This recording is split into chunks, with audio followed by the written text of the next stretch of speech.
Pembahasan hari pemungutan suara pada pemilihan umum pemilu 2024 akan digelar kembali pada Senin 24 Januari setelah Komisi Pemilihan Umum KPU menggodoknya bersama Komisi 2 DPR RI dalam rapat dengar pendapat RDP yang digelar di Kompleks Parlemen Senayan, Jakarta.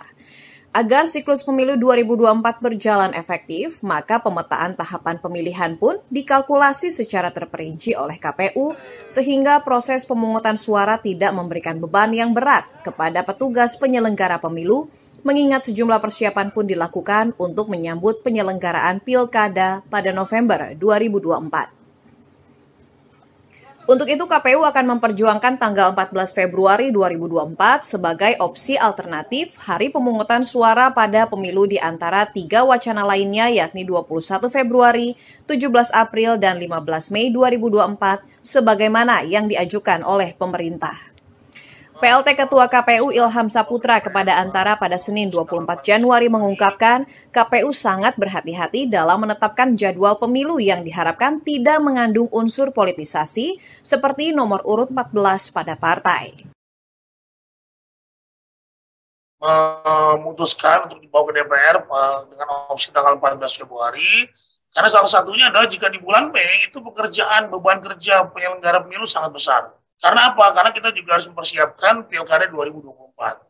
Perhitungan kami banyak. Pertama soal jika MK mengabulkan perselisihan hasil pemilihan umum untuk pemilihan legislatif atau presiden. Banyak hal sebetulnya. Karena banyak sekali juga tahapan-tahapan yang beririsan yang membuat penyelenggara pasti akan kesulitan. Adapun terkait pengurangan durasi kampanye yang diklaim dapat membuat siklus pemilu menjadi efektif, Ilham menuturkan KPU akan mengusulkan masa waktu kampanye menjadi 60 hari atau 120 hari kerja dengan mengkalkulasi perihal logistik yang masih menjadi persoalan dalam proses administrasi pemilu. Lebih jauh dari itu, rentang waktu pemungutan suara pada pemilu 2024 dapat dikatakan ideal bila dilaksanakan pada Januari hingga Maret 2024.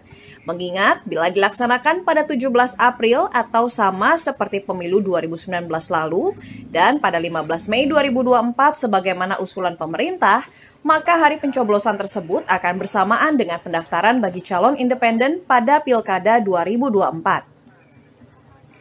Kekhawatiran akan adanya perselisihan pemilu sehingga perlu menyelenggarakan pencoblosan ulang hingga sejumlah tahapan yang membuat para penyelenggara terlalu sibuk dalam pelaksanaan pemilu dan pilkada di waktu yang beririsan. Dari Jakarta, Nabila Karisti, Kantor Berita Antara, mewartakan.